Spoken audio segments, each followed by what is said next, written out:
Olá, bem-vindo ao canal Livro Aberto. Daremos continuidade aos comentários das lições bíblicas da editora Betel, hoje falando sobre a lição número 10. O verdadeiro discípulo glorifica a Deus.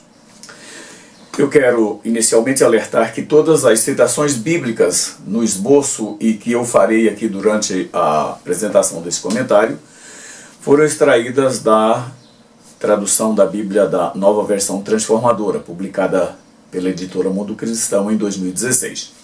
E eu quero iniciar essa abordagem falando sobre o que está acontecendo hoje em muitas igrejas e na vida de muitas pessoas que querem servir a Deus. Na contramão do mundo, que procura pessoas com talentos, com dotes especiais, na igreja é diferente. Na obra de Deus, os destaques não estão exatamente com aquelas pessoas que são mais competentes, mais capazes, mas com aqueles que estão dispostos a abrir mão daquilo que acham que é certo, daquilo que desejam, para servir a Deus de verdade. A lição que nós vamos abordar hoje, ela trata exatamente da glória que nós devemos dar a Deus em qualquer situação. Sobre isso que nós queremos refletir, tá? E nós sabemos que um cristão ele não é bem sucedido porque ele tem dotes especiais, porque ele fala bem, porque ele tem bom conhecimento bíblico ou conhecimentos gerais, não. O obreiro e aqueles que servem a Deus de um modo geral são bem-sucedidos quando eles são capazes de abrir mão daquilo que eles gostariam para se colocarem exatamente como servir a Deus. Quando se apresentam de modo que podem glorificar a Deus e não serem glorificados como percebemos hoje no mundo. Os grandes atores e atrizes, aqueles que são proeminentes na sociedade, eles buscam reconhecimento, eles buscam serem tratados como ídolos, mas aqueles que servem a Deus é uma forma bem diferente. Eles não devem procurar satisfazer os seus desejos, mas servir de modo que possam glorificar a Deus em tudo que eles fizerem. A lição que nós vamos estudar aborda um tema que eu creio ser da maior importância para a igreja hoje, no século XXI. Como devemos nos colocar a serviço de Deus, reconhecendo o seu poder e como glorificá-lo. Esse é o tema que a nossa lição aborda. E talvez o melhor exemplo de alguém que se colocou a serviço de Deus de modo que glorificou a Deus com o seu comportamento, com a sua atitude. Claro, nós temos muitos homens dentro da Bíblia e na história da própria igreja que fizeram isso, inclusive com o preço de suas próprias vidas. Mas eu quero destacar a vida de João Batista. Quando ele foi questionado no começo do seu ministério, ou quando ele começava a propagar a vinda do Messias, algumas pessoas procuraram exaltá-lo pelo que ele estava fazendo, e ele disse: convém que ele cresça e que eu diminua. Essa deveria ser a conduta de todos aqueles que se apresentam para servir a Deus. Deixar que ele cresça, que ele apareça e que nós estejamos sempre atrás da cruz de Cristo. Essa deveria ser, com certeza, a nossa postura mais adequada. O texto utilizado no Evangelho de Mateus, capítulo 23, é uma advertência que Jesus faz a respeito dos mestres, daqueles que se consideravam mais importantes dentro da religião judaica, e como eles buscavam a proeminência, como eles buscavam os destaques dentro da sociedade. Jesus não os elogia por isso, ao contrário, ele os repreende.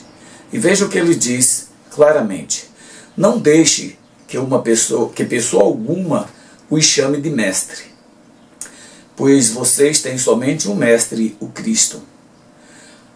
O mais importante entre vocês deve ser servo dos outros, pois os que se exaltam serão humilhados e os que se humilham serão exaltados. Meu objetivo é identificar características daqueles que são chamados para servir e glorificam a Deus com as suas atitudes, com o seu comportamento. E os tópicos que eu quero abordar são os mesmos constantes no comentário da lição. Eu apenas farei algumas alterações pequenas para adequar melhor o título do tópico ao que eu gostaria de falar, ao que eu quero falar. E o primeiro tópico que nós vamos abordar é: Deus, Ele é onipotente e a nós só nos cabe submetermos a Ele.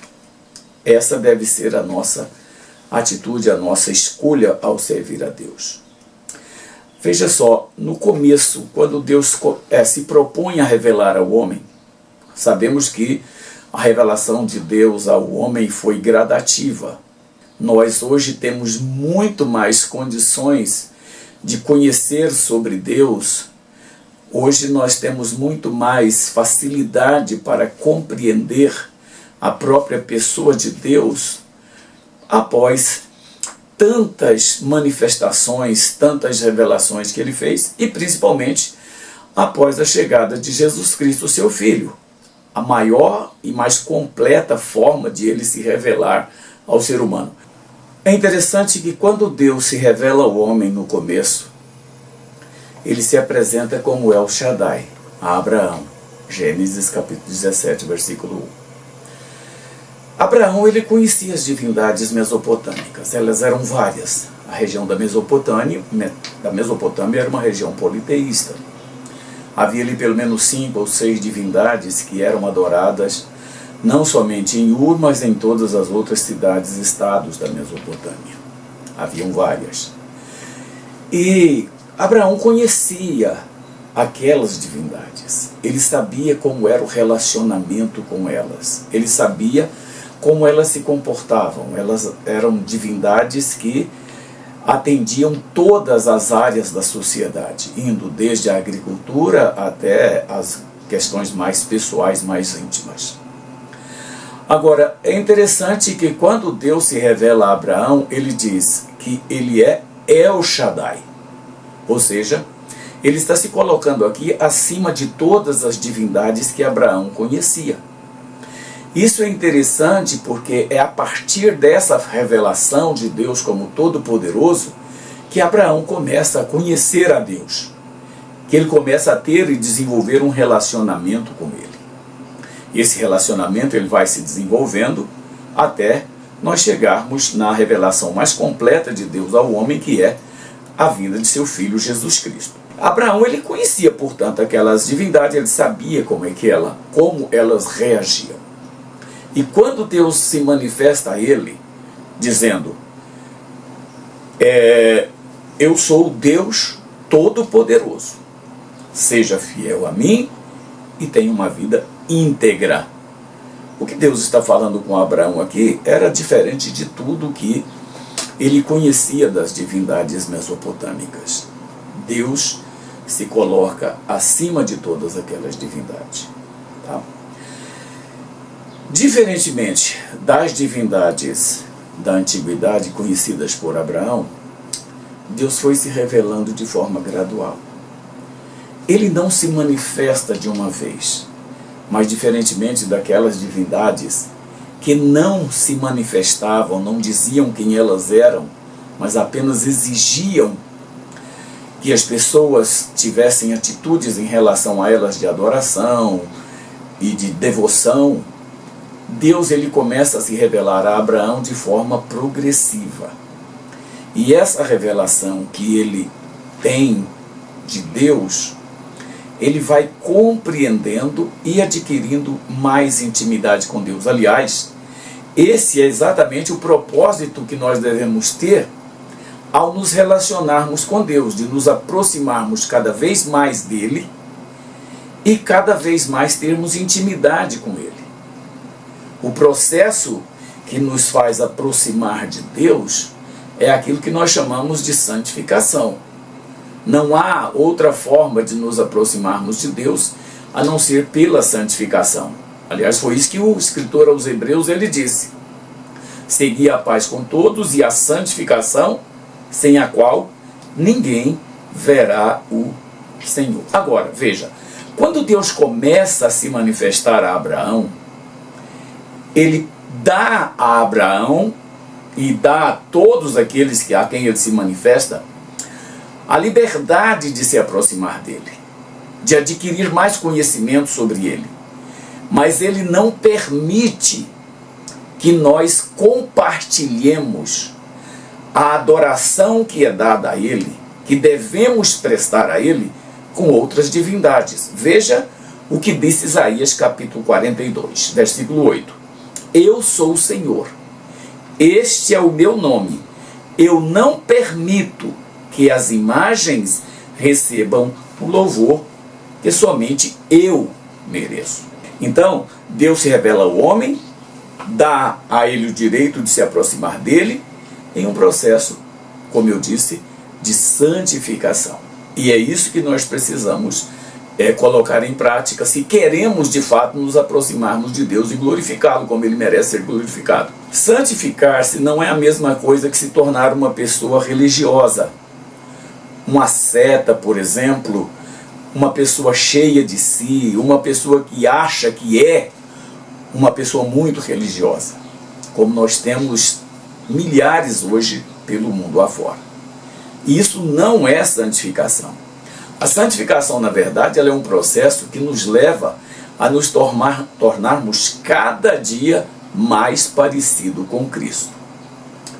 Há um livro publicado pela CPAD chamado O Apóstolo dos Pés Sangrentos. É a história de um cristão indiano chamado Sadhu Sundar Singh, que se propôs a viver o restante da sua vida após conhecer Jesus para imitá-lo, para fazer tudo aquilo que Jesus fez. Esse é o que nós podemos chamar de um processo de santificação.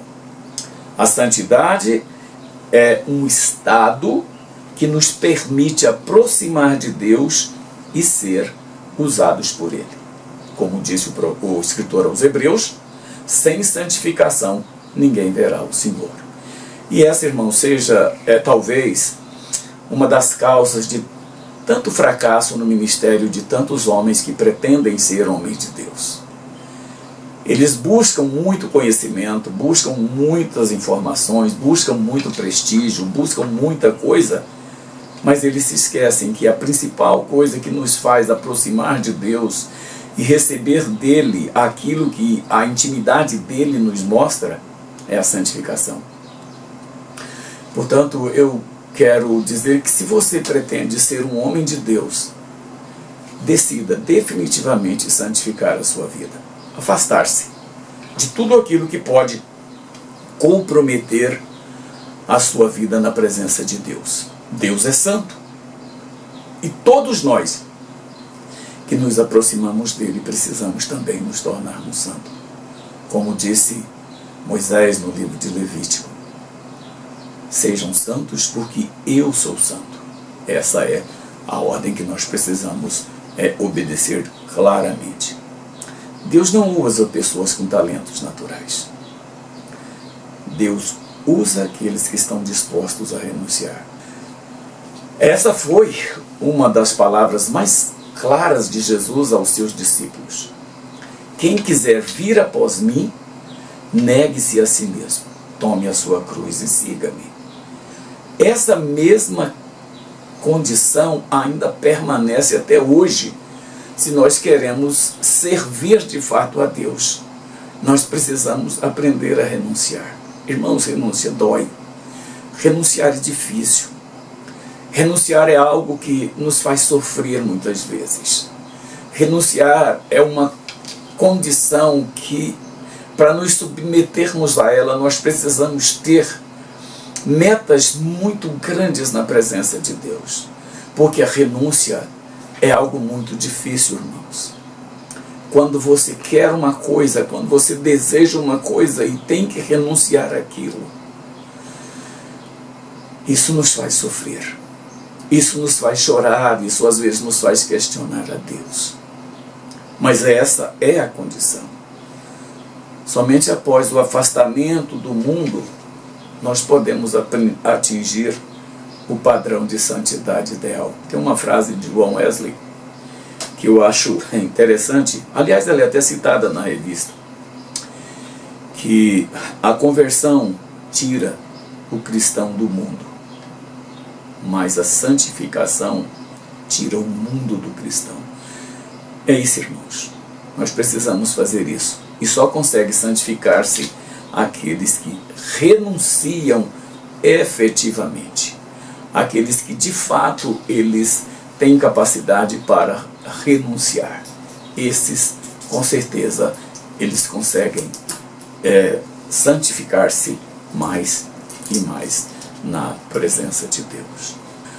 O segundo tópico da nossa lição diz que o verdadeiro poder que somente Deus pode ter. É o tópico que nós vamos abordar agora.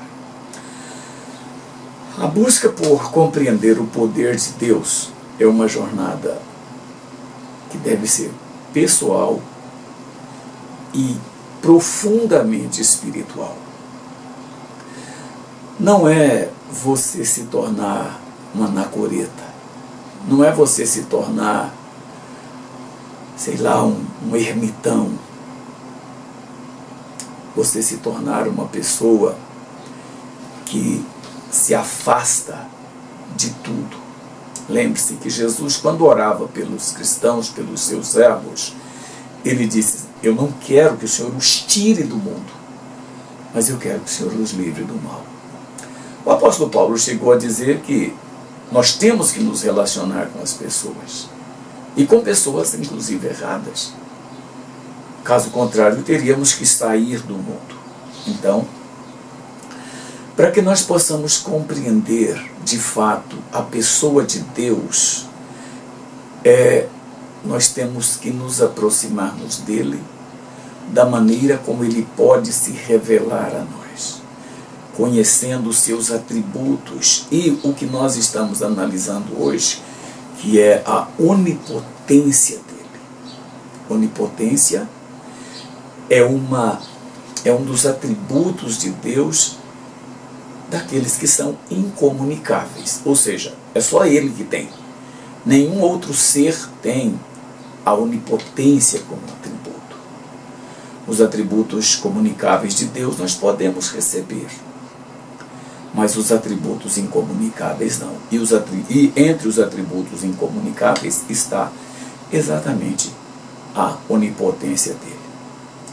E é importante notar que as percepções sobre o poder de Deus podem variar de acordo com a compreensão que temos dele mesmo. Aliás, se você pretende conhecer um pouco mais de Deus, equivocadamente as pessoas dizem que vão estudar teologia, mas você não estuda teologia para conhecer Deus. Teologia nós estudamos para analisar as divindades, pode ser qualquer uma delas. Agora, se você quer conhecer Deus de verdade, o Deus a quem nós devemos adoração, a quem nós devemos servir, o seu estudo deve ser centrado na teontologia.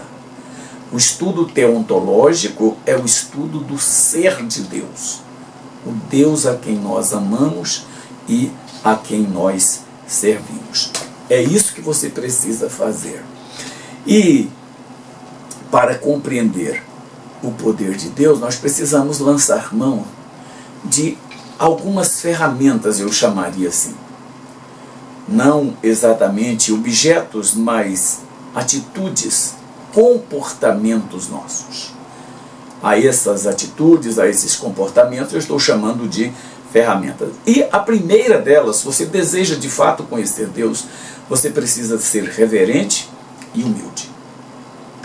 Primeiro, porque nós não devemos nos aproximar de Deus de qualquer jeito. E segundo, a maior qualidade que nós podemos demonstrar para Deus é a humildade. Humildade que evidencia que nós, por nós mesmos, não temos nada. Não somos capazes de nada. Quando isso acontece, Deus se revela a nós. Mas na medida em que nós nos apresentamos como quem tem domínio sobre alguma coisa, nós nos afastamos de Deus. Nós precisamos nos aproximar dele. Nós precisamos receber mais de Deus. E a humildade e a reverência são duas coisas que nós podemos, sem dúvida nenhuma, utilizar para conhecer a Deus. E uma outra ferramenta que eu julgo absolutamente indispensável é que você precisa estudar profundamente as Escrituras. Não dá para conhecer Deus estudando livros de teologia, estudando livros de teologia sistemática, por exemplo. Embora a teologia sistemática ela se proponha a apresentar Deus para nós, não é na teologia sistemática que vamos buscar conhecimento de Deus adequadamente, mas nas Escrituras. E eu quero desafiar você, de fato, a aprofundar seus conhecimentos nas Escrituras.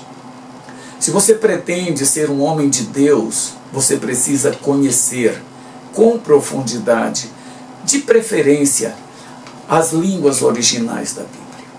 Quanto mais você se aprofunda nessa área, mais Deus se revela a você, mais Deus se manifesta a você.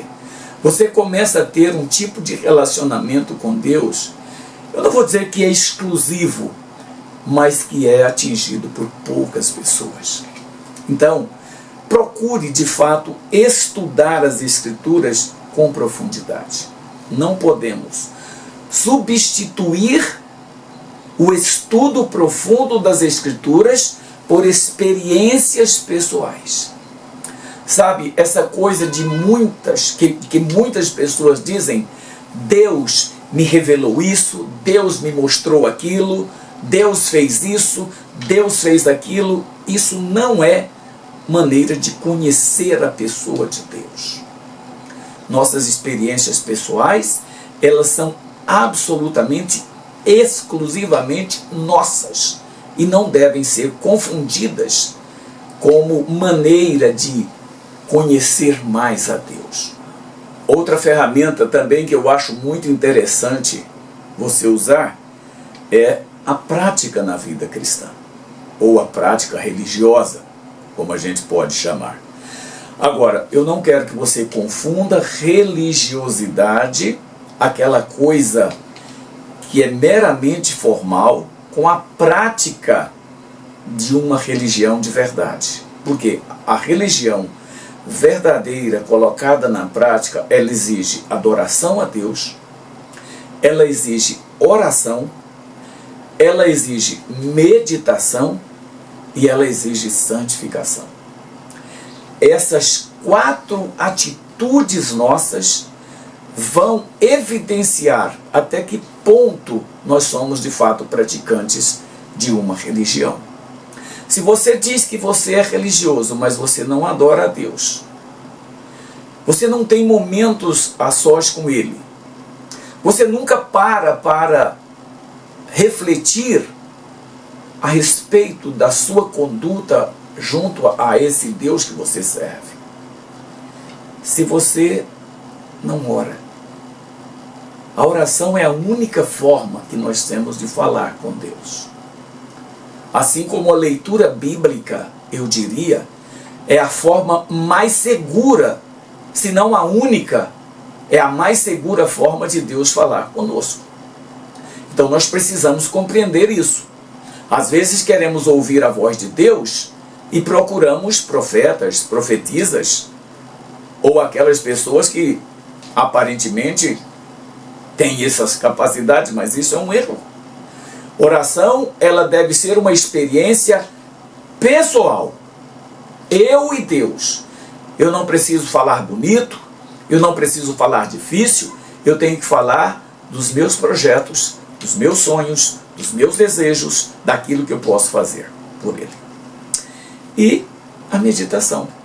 Meditar na palavra de Deus é, sem dúvida nenhuma, um processo que nos faz cada dia mais cheios dela. Sabe, aquela coisa de você ir se impregnando de alguma coisa? É isso que eu quero chamar de meditação.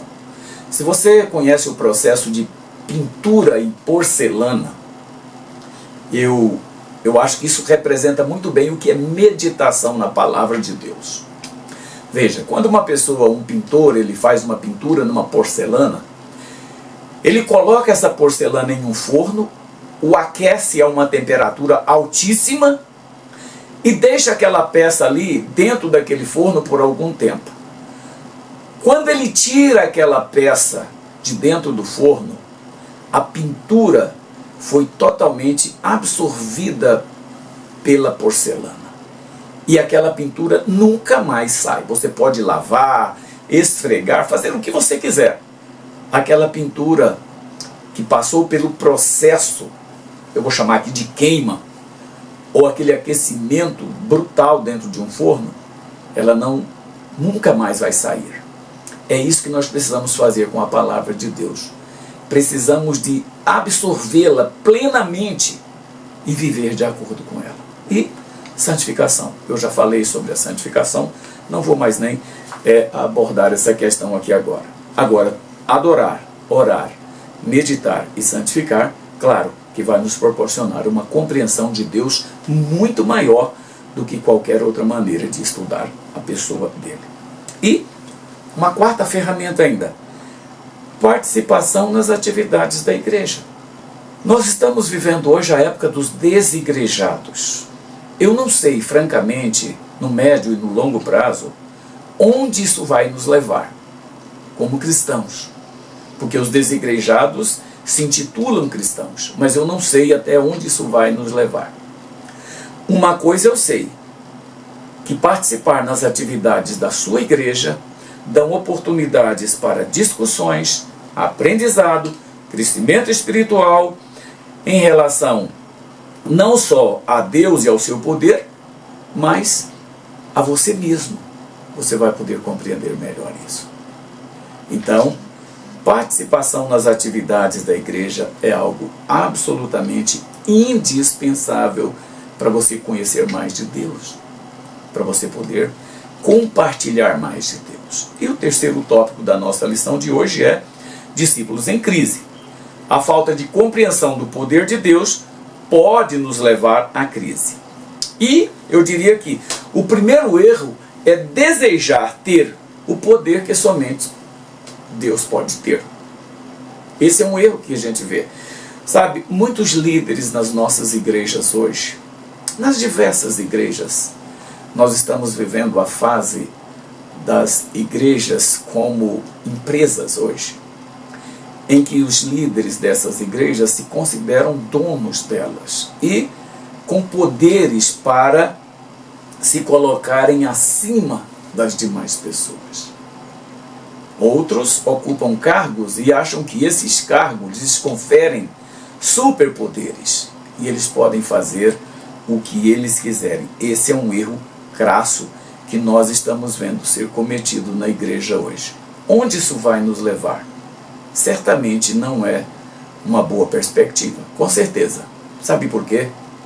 Isaías capítulo 42, versículo 8, que nós lemos, diz que Deus não dá a sua glória a outra coisa, a outra pessoa.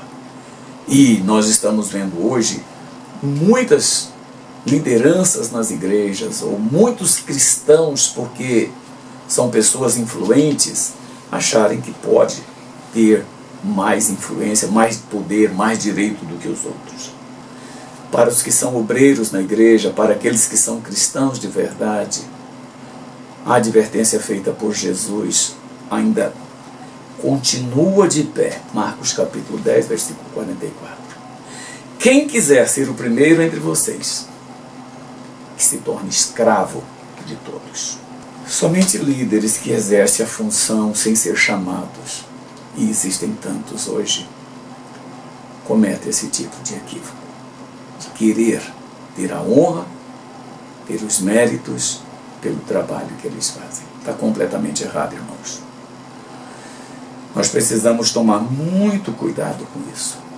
Primeiro, nós temos que ter absoluta certeza da nossa chamada, da nossa vocação para o ministério.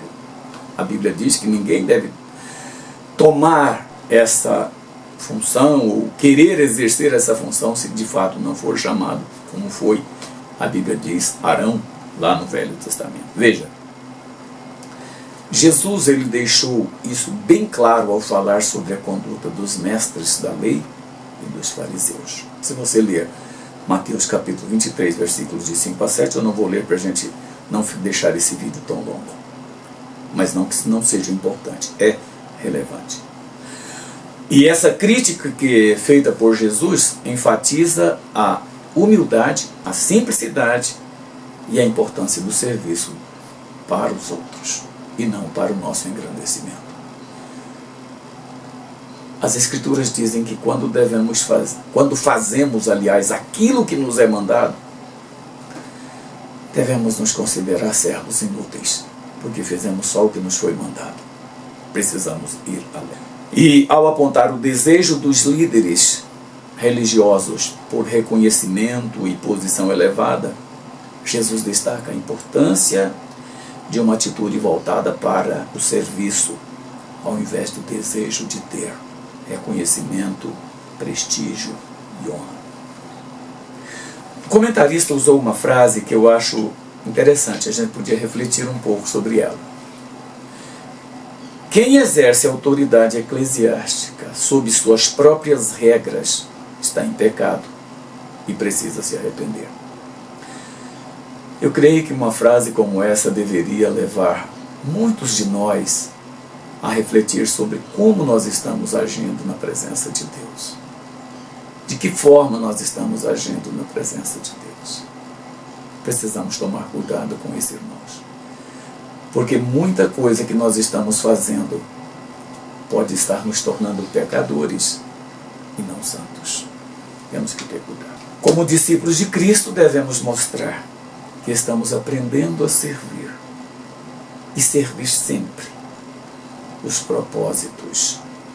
Pois tudo que nós fazemos, tudo que temos, tudo que vemos é dele, foi feito por ele e para ele. Paulo disse isso aos Colossenses, no versículo 16. O papel do servo de Deus na igreja é o de testemunhar de modo autêntico de Cristo, principalmente com atitudes, e não com as palavras. Irmãos, deixa eu dizer uma coisa. Eu já tenho dito isso aqui em outros vídeos, mas vou repetir. O mundo está cansado de ouvir falar no Evangelho. O mundo quer ver o Evangelho na minha e na sua vida. O mundo precisa olhar para nós e ver que nós somos diferentes. Nós somos pessoas diferentes. Nós viemos de um lugar diferente.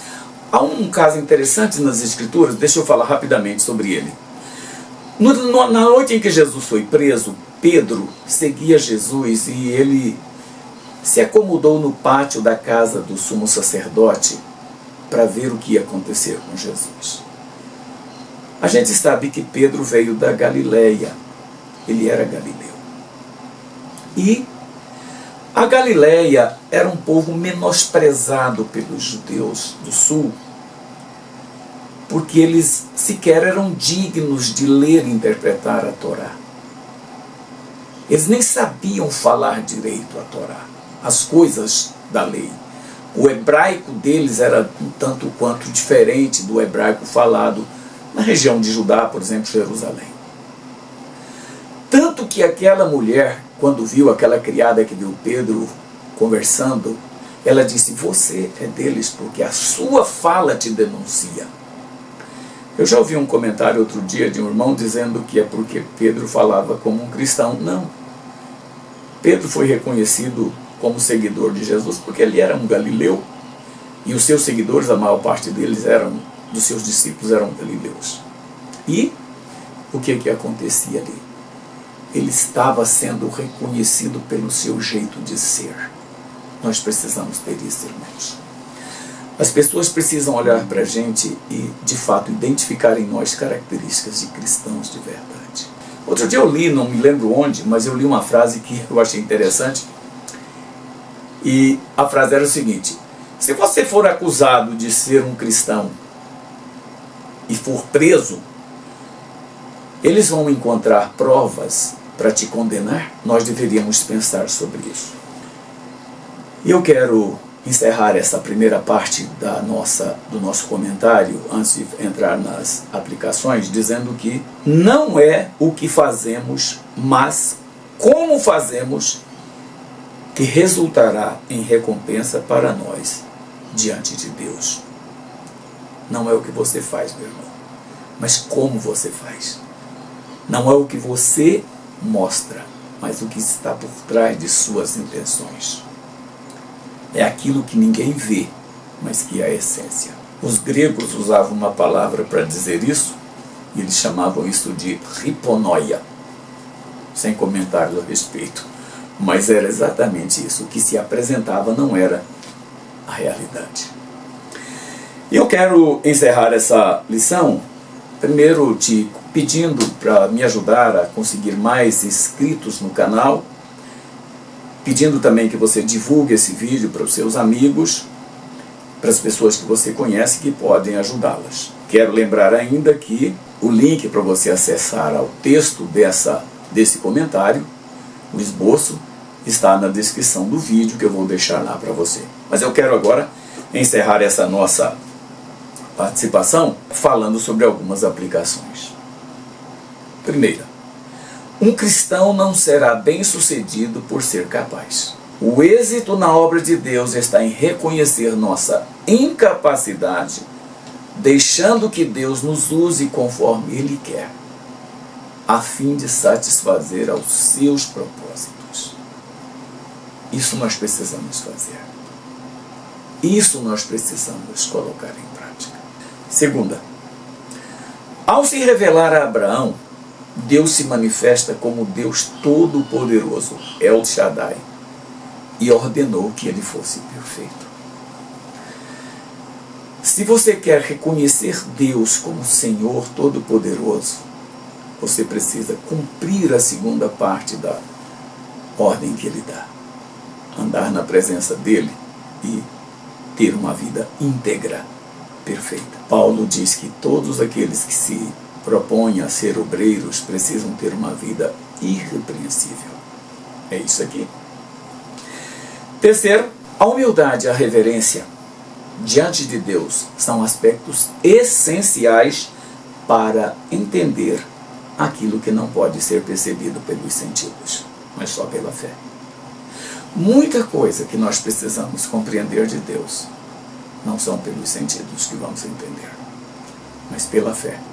Não se esqueça disso. Quarto, ao criticar o desejo de líderes religiosos por reconhecimento, posição elevada, Jesus destaca a importância de uma atitude voltada para o serviço, ao invés do desejo de prestígio. Reflita, meu irmão, o que você busca dentro da igreja? Reconhecimento? Fama? Ou adorar e servir a Deus? Se você faz isso, nada mais importa, só Ele. E finalmente, qual deve ser o nosso comportamento diante de um Deus tão poderoso e que se revela a nós, nos dando a oportunidade de conhecê-lo plenamente? Que o Senhor te abençoe, que a sua aula seja uma bênção. A minha oração por você vai ser assim: que seus alunos cresçam na graça e no conhecimento de Jesus.